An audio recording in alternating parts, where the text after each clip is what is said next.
When Tony Rudel first came to me, my immediate reaction was, this cannot happen in this short period of time. It just cannot happen. There are too many barriers. How are people going to be, singing with masks?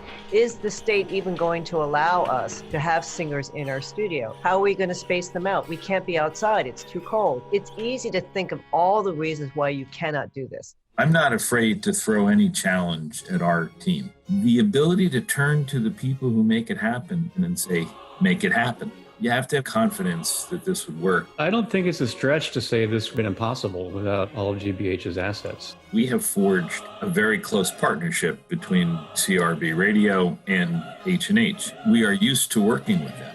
We at H+H, we've been doing this Messiah for 166 straight years. We performed Hallelujah at our very first concert in 1815. I wasn't going to have that string broken on my watch. When he said the words, "We haven't missed a holiday Messiah since 1854, my mind went, we can't let that happen. We do have to give credit to the state because they did consider the protocols that we developed with the two infectious disease doctors from BU and Harvard, and they considered them and thought that they were good enough. We had to leave a gap so that the room air could circulate properly before the second trumpeter came into the room.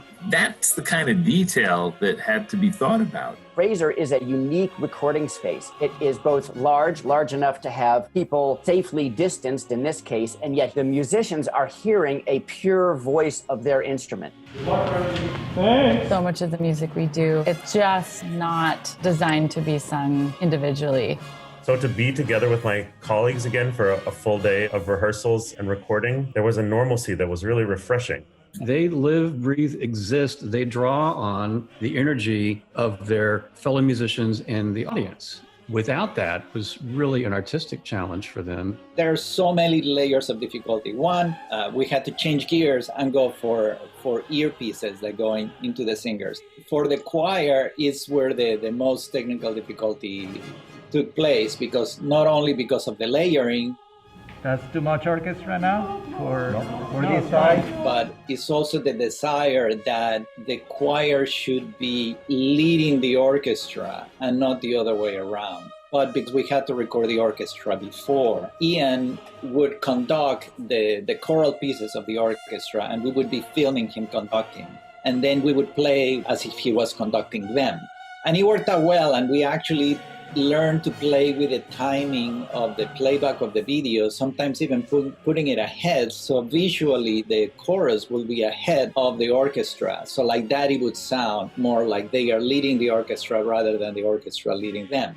They're called singer's masks with the idea it brings the fabric away from the mouth and the jaw to give a little bit more freedom. Having a mask too close to your face kind of restricts that forming vowels and being able to sing well and accurately. We only had about 3 weeks. And how do you make it seem like they're all working together in that giant room, spaced as far apart as they are? And we added plan after plan to make it all work. We're using robotic cameras. Robotic cameras are not the same as live cameras. So you need technicians who can make those camera moves come alive as real cameras. It's a pretty wide swath of talent being brought in to make this happen. This is something that we could do for the community, for Boston, to lift them up, but also reach several orders of magnitude more than normal, and it's free. This isn't a concert. This isn't a Messiah. This is a landmark event.